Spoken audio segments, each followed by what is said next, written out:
నేస్తమా ఇద్దరి లోకం ఒకటే లేవమ్మా, అందుకే నా కన్నులతో లోకం చూడమ్మా.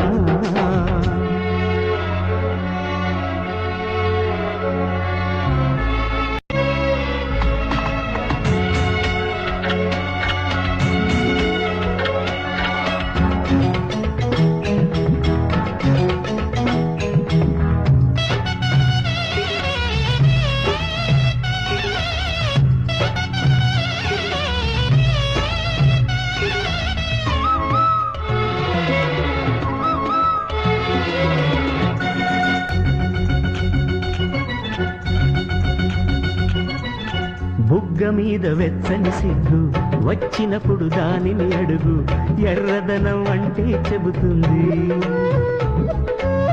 పెదవి కొమ్మ పూసిన పువ్వు అందమైన నీ చిరునవ్వు.